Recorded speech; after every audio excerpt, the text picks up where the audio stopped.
Was pregnant. She told all our friends, our old coworkers, even people I barely talk to anymore. Suddenly, I was getting calls from mutual friends saying things like, "Van, you really should step up. She's pregnant and she needs you." Every time I tried explaining my side, it was like talking to a wall. Melissa had them convinced she was this poor abandoned girl who'd been left to fend for herself. Some of my friends even offered to help her financially, and I knew a few people were slipping her money. It was like she'd made me into some kind of villain, and nobody wanted to listen to my side of things. She'd post on social media with all these woe is me updates, dropping hints about how hard life was, and people ate it up. I tried reaching out to people to explain my side, but it felt pointless. Even my family was getting pulled into it, and I ended up having to talk to a lawyer just to cover myself. I offered to help her out financially a bit just to keep things from getting even more complicated if on the off chance the kid really was mine. But my lawyer warned me not to give her anything, or it might be taken as me admitting I was the father. Basically, if I sent her a dime, it could bite me down the road. It felt like a lose-lose situation. Meanwhile, Melissa had no shortage of people willing to listen to her. There was this one guy, Tony, who kept bugging me to do the right thing and support her.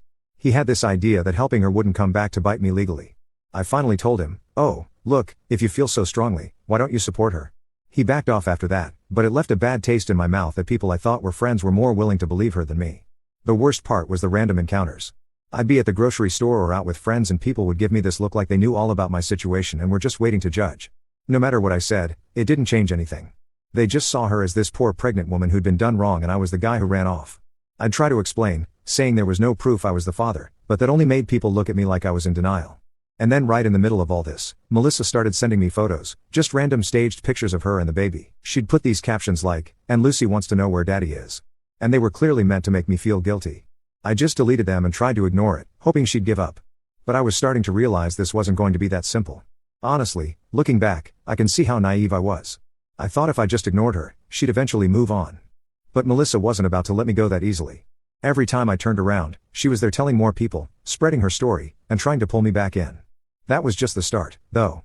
Little did I know, things were about to get a lot more complicated. So, after that whole mess of me trying to cut things off, Melissa just wouldn't let up. It's like she made it her personal mission to keep me tangled in her web.